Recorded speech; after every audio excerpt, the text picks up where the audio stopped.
Your great-granddaughter is 22 years old today. She's never met you, but she's bought her first house with the cash that you left for her because 70 years ago you refused to sell when everyone else was panicking. That's not a dream. That's math. And this podcast is where we do the math and tell the stories that make you actually want to follow that math. Welcome to Legacy and Logic.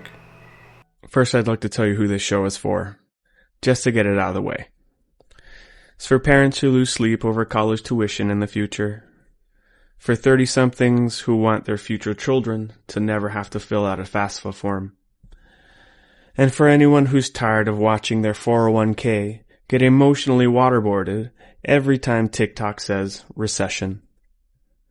This show is not for day traders, crypto bros, like myself, but not today, or people trying to 10x their money over lunch. If you want that kind of stuff, it's out there. It's not hard to find. Here, we're going to talk about how to make money live forever. This is the only investing podcast that assumes your money will outlive you by 3 or 4 generations. That's our aim. Let's get started. For our first story, Ronald Reed was a janitor and a gas station attendant in Vermont. He passed away in 2014 at the ripe old age of 92. First, he saved tiny amounts of every paycheck. Second, he bought shares of boring companies and literally never sold.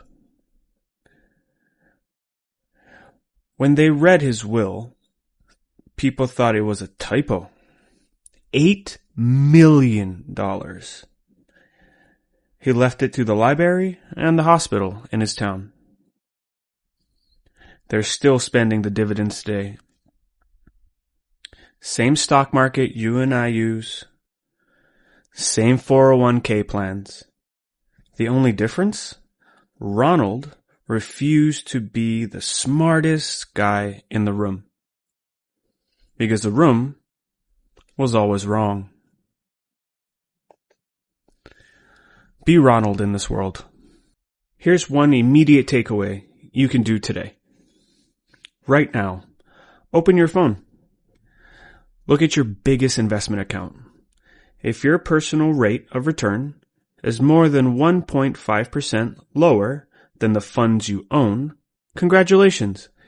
You just found the leak that's robbing your great-grandchildren. Fix that one thing, and it's worth more than any stock you could pick or ever own.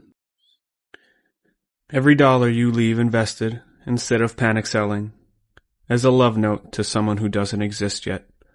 We're going to write a lot of those notes together. Episode 1 will drop soon, and it's called Why Most Investors Fail, and How You Won't. If you're still listening at this point, your future family thanks you, and I thank you. See you on the porch.